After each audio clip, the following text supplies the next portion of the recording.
जय हिंद, वंदे मातरम। आज हम चर्चा करेंगे कक्षा 10 एनसीईआरटी विज्ञान विषय का अध्याय 6।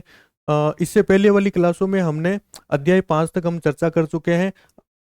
आज का हमारा अध्याय है अध्याय 6, नियंत्रण और समन्वय। ठीक है, तो चर्चा करते हैं। पहला प्रश्न क्या है, मस्तिष्क किसमें सुरक्षित रहता है? तो मस्तिष्क किसमें सुरक्षित रहेगा? हमारा जो दिमाग है वो किसमें सुरक्षित रहता है? क्रेनियम के अंदर रहता है। अगला क्या है, मेरुरज्जु किसमें सुरक्षित रहेगा? तो मेरुरज्जु सुरक्षित रहता है मेरुदंड के अंदर, जिसे हम कशेरुकी दंड भी कहते हैं। जो हमारी जो रीढ़ की हड्डी है, ठीक है, इसके अंदर ही आपके मेरुरज्जु मिलेगा। ठीक है, कशेरुकी दंड को ही रीढ़ की हड्डी कहते हैं। ठीक है, अगला क्या है, अनैच्छिक क्रियाओं पर नियंत्रण कौन रखता है? तो अनैच्छिक क्रियाओं पर नियंत्रण कौन रखेगा? मेडुला ऑब्लंगेटा रखेगा। और ये किसका भाग है भाई? ये पश्चिम मस्तिष्क का भाग होता है। ठीक है, इंपॉर्टेंट प्रश्न है भी, याद रखना। अगला कौन सा है कि मस्तिष्क का कौन सा भाग रक्त दाब, लार आना, वमन, वमन का मतलब क्या हो गया? उल्टी। ठीक है, तो इन सबको नियंत्रण कौन रखेगा? मेरे को एक बात बताइए, क्या जो बीपी है, रक्तदाब है, या लार है, या उल्टी है, उस पर आपका नियंत्रण है क्या? नहीं है। तो इसका मतलब अनैच्छिक क्रिया होगी, और अनैच्छिक क्रियाओं को नियंत्रण कौन रखेगा? Medulla oblongata. ठीक है, अगला क्या दे रखा है, 181, मस्तिष्क का कौन सा भाग शरीर के संतुलन, ठीक है, शरीर का संतुलन बनाना है, तो ये कौन रखेगा? अनुमस्तिष्क रखेगा। और एक बात और याद रखना कि अनुमस्तिष्क क्या करता है कि मस्तिष्क या फिर हमारे जो मांसपेशियां होती है, ठीक है, जिन पर हमारी इच्छा होती है, जैसे हाथ पैर की मांसपेशियां हो गई, ठीक है, जिनको हम हिला सकते हैं, जैसे मैं हाथ को हिला रहा हूं ना, तो ये किसके द्वारा नियंत्रित हो रहा है? ये हो रहा है अनुमस्तिष्क के द्वारा। ये भी आप थोड़ा सा याद रखोगे। अगला देखो, मस्तिष्क के किस भाग में बुद्धिमत्ता, चेतनता, ठीक है, बुद्धिमत्ता, चेतनता, मेमोरी, ठीक है, जिसको अपन मेमोरी बोलते हैं ना, कि भाई इसकी मेमोरी कम है, ज्यादा है, या फिर इच्छा शक्ति, इसका केंद्र कहाँ होता है? वो होता है प्रमस्तिष्क के अंदर। ठीक है, और मस्तिष्क का सबसे बड़ा भाग होता है और सबसे आगे वाला भाग होता है प्रमस्तिष्क। ठीक है, ये अग्र मस्तिष्क का एक भाग है। अगला क्या है, पादप हार्मोन के नाम लिखिए। तो पादप हार्मोन कौन कौन से हैं? तो 4 प्रकार के पादप हार्मोन होते हैं। एक तो है एब्सिसिक अम्ल, साइटोकाइनिन, जिब्रेलिन और ऑक्सिन। ठीक है, इंपॉर्टेंट, मोस्ट इंपॉर्टेंट प्रश्न है, आ सकता है आपके कि भाई पादप हार्मोन कौन कौन से हैं बताइए। अगला क्या दे रखा है, पादप हार्मोन, ये सॉरी, पादप की जो वृद्धि है, वृद्धि को जो समदमित करने वाला है, ठीक है, वृद्धि को क्या कर रहा है? समदमित, दमित का मतलब तो होता है कम करना। ठीक है, तो वो कौन करता है, या वृद्धि रोकने वाला हार्मोन कौन सा होगा? एब्सिसिक अम्ल होगा। ठीक है, एब्सिसिक अम्ल हो जाएगा। अगला क्या है, पौधे से पत्तियों का गिरना, ठीक है, पत्तियां गिर रही है, तो वो भी किसके कारण हो जाएगी? एब्सिसिक अम्ल के कारण हो जाएगी। ठीक है, मतलब ये वृद्धि रोक रहा है तभी तो ये पत्तियों को काट रहा है, ये आप ऐसे भी याद रख सकते हो। अगला कौन सा है, कौन सा हार्मोन कोशिका विभाजन को प्रेरित करता है? देखो, कोशिका विभाजन, तो कोशिका विभाजन, तो कोशिका के अध्ययन को अपन क्या बोलते हैं? साइटोलॉजी बोलते हैं। और कोशिका विभाजन को प्रेरित करता है, तो साइटोलॉजी से क्या बन जाएगा? साइटोकाइनिन बन जाएगा। तो आपको इस तरह से याद हो जाएगा। अगला देखिए, कौन सा हार्मोन तने की वृद्धि को प्रेरित करता है? तो तने की जो वृद्धि होती है ना, वो इस तरह से होती है। ठीक है, एक तरह से मोटा होता है इस तरह से। तो कोई आदमी अगर इस तरह से मोटा हो गया ना, अपन उसको क्या बोलते हैं? ये जबरा हो गया। जबरा मतलब एक तरह मोटा हो गया। तो जबरा से याद रख लोगे जिब्रेलिन। ठीक है, याद हो जाएगा। अगला देखो, कौन सा हार्मोन प्ररोह के अग्रभाग, प्ररोह कौन सा होता है? जैसे तना होता है ना, उसका सबसे ऊपर वाला जो भाग होता है, ठीक है, उसको अपन क्या बोलते हैं? अग्रभाग, या जो टिप है।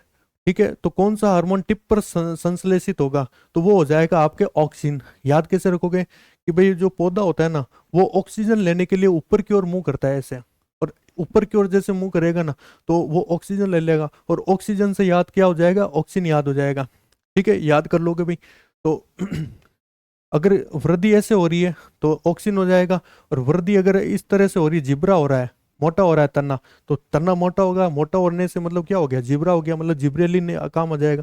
तो ये दोनों आपको इस तरह से अलग से याद रखना है।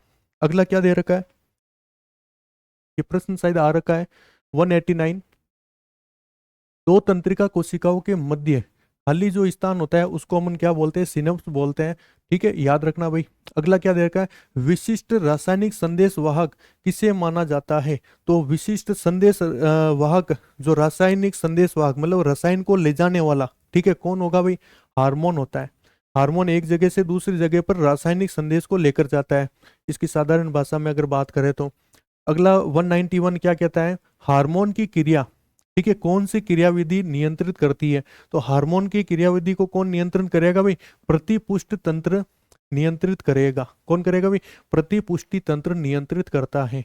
अगला क्या दे रखा है? पीयूष ग्रंथि का नियमन या संवेदी अंगों का नियंत्रण, ठीक है, कौन करता है? इसका देखो मेरी बात सुनिए, जो पीयूष ग्रंथि होते हैं ना उसको अपन मास्टर ग्रंथि कहते हैं, और पीयूष ग्रंथि को ही नियंत्रण कर रहा है, तो ये कौन करता है पीयूष ग्रंथि ग्रंथि पर नियंत्रण? तो ये करता है हाइपोथैलेमस।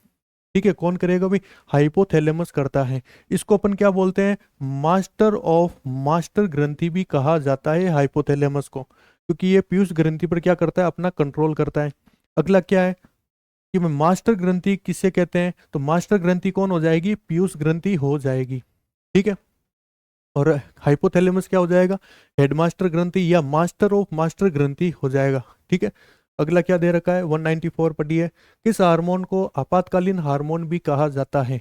इमरजेंसी में हार्मोन, कि भाई आपको अचानक से शेर दिख गया सामने, ठीक है, तो कौन सा हार्मोन एकदम एक्टिवेट हो जाएगा? तो हो जाएगा आपका एड्रिनलिन हार्मोन। जो आपकी किडनी होती है ना, किडनी के ऊपर एक हार्मोन होता है, ठीक है, किडनी के ऊपर क्या होता है? एक प्रकार का हार्मोन होता है, उसको अपन एड्रिनलिन हार्मोन बोलते हैं, जिसको हम आपातकालीन हार्मोन भी कहते हैं। ठीक है, इंसुलिन हार्मोन के अल्पस्रावन से कौन सा रोग होता है भाई? इंसुलिन पहली बात तो बनाता कौन है? तो इंसुलिन बनाता है अग्नाशय ग्रंथि। ठीक है, अग्नाशय ग्रंथि बनाती है, और अगर इंसुलिन कम हो गया तो कौन सा रोग हो जाएगा? मधुमेह रोग हो जाएगा, मतलब शुगर हो जाएगा। ठीक है, अगला है किस हार्मोन की कमी से घेंगा रोग होता है? घेंगा रोग समझ गए, गोइटर, ये गले पर होता है गोइटर, ठीक है, गला सूज जाता है, बड़ा हो जाता है, तो ये थायरोक्सिन हार्मोन की कमी से होता है। ठीक है, किस हार्मोन की कमी से? थायरोक्सिन हार्मोन की कमी से होता है। अगला क्या है? थायरोक्सिन हार्मोन का थायरोक्सिन का जो निर्माण है उसमें किस तत्व की आवश्यकता होती है? तो किस तत्व की आवश्यकता होगी भाई? आयोडीन की आवश्यकता होती है। किसकी आवश्यकता हो जाएगी भाई? आयोडीन।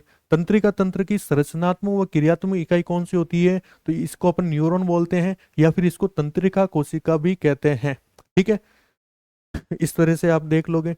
अगला देखिए, किस हार्मोन को नर हार्मोन भी कहा जाता है? तो नर हार्मोन किसको अपन कहते हैं? टेस्टोस्टेरोन को। किसको कहेंगे भाई? टेस्टोस्टेरोन को नर हार्मोन भी कहते हैं। और मादा हार्मोन की बात कर लें तो एस्ट्रोजन को मादा हार्मोन कहा जाता है। ठीक है, अगला देखिए, पादप गतियां कितने प्रकार की होती है? देखो ये दोनों याद रखना भाई, इंपॉर्टेंट है। ठीक है, पादप गतियां कितने प्रकार की होती है? तो दो प्रकार की होती है। कौन कौन सी? एक तो अनुवर्तनीय और एक अनुकुंचनीय गतियां। ठीक है, दो प्रकार की गतियां होती है। अगला क्या है? जड़ों का भूमि के अंदर प्रवेश। ठीक है, जड़ भूमि के अंदर जा रही है, उसको अपन क्या बोलते हैं? अनुवर्तनी। ठीक है, अनुवर्तनी कहते हैं।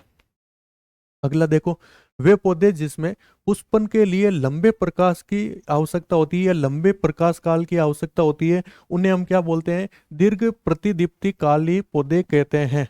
ठीक है, जिनको लंबा प्रकाश चाहिए। और इसका दीर्घ प्रतिकालिक पौधे का उदाहरण कौन सा हो जाएगा? तंबाकू हो जाएगा। ठीक है, और जिन्हें अल्प प्रकाश काल की आवश्यकता होती है, मतलब उसको प्रकाश कम चाहिए, ठीक है, वो रात में भी पनप सकते हैं, तो वो कौन सा होगा भी? अल्प प्रतिदीप्ति काली पौधे होते हैं, जिनको कम प्रकाश चाहिए होता है। और अल्प प्रतिदीप्ति जो उदाहरण है, ठीक है, वो कौन हो जाएगा? वो गेहूं हो जाएगा। थोड़ा सा याद रखना भाई। अगला देखिए, वे पौधे जिनमें पुष्पन पर प्रकाश अवधि का कोई फर्क नहीं पड़ता है। तो प्रकाश अवधि का कोई फर्क नहीं पड़ता, मतलब दिवस निरपेक्ष पौधे, कि भाई उनको कम प्रकाश अधिक प्रकाश किसी की आवश्यकता नहीं, कोई फर्क नहीं पड़ेगा। और इसका उदाहरण कौन सा हो जाएगा? तो ये हो जाएगा मिर्च। ठीक है, इनके उदाहरण याद रखना भाई, उदाहरण पूछे जा सकते हैं। अगला देखिए, किसी रसायन के प्रति पादप की गति को क्या बोलते हैं? रसायनावर्तन कहलाता है। ठीक है, रसायनुवर्तन कहलाता है। अगला क्या है? रसायनुवर्तन का उदाहरण कौन सा है? तो पराग नली का वर्तिकाग्र में प्रवेश। ठीक है, जैसे पुष्प के बारे में आपने पढ़ा होगा, ये इस प्रकार का जो पुष्प होता है, इसके ऊपर क्या होता है? एक जो परागकण है वो आता है, और इसके यहाँ पर एक पराग नली का निर्माण हो जाता है। और ये पराग नली कहाँ पर आती है? आगे वर्तिकाग्र के अंदर ये वाला जो भाग है ना, ये क्या कहलाता है, वर्तिका कहलाता है। और ये आगे यहाँ पर आने की प्रयास करता है, इसी को अपन क्या बोलते हैं, रसायनुवर्तन का एक उदाहरण हो जाएगा। तो दोस्तों बताइए वीडियो कैसी लगी। अगर वीडियो अच्छी लगी तो वीडियो को लाइक कीजिए, चैनल को सब्सक्राइब कीजिए। तो मिलते हैं अगली क्लास में, तब तक के लिए जय हिंद जय भारत। अगली क्लास में हम अध्याय 7 जीव कैसे जनन करते हैं उसके बारे में हम चर्चा करेंगे। ठीक है, जय हिंद जय भारत।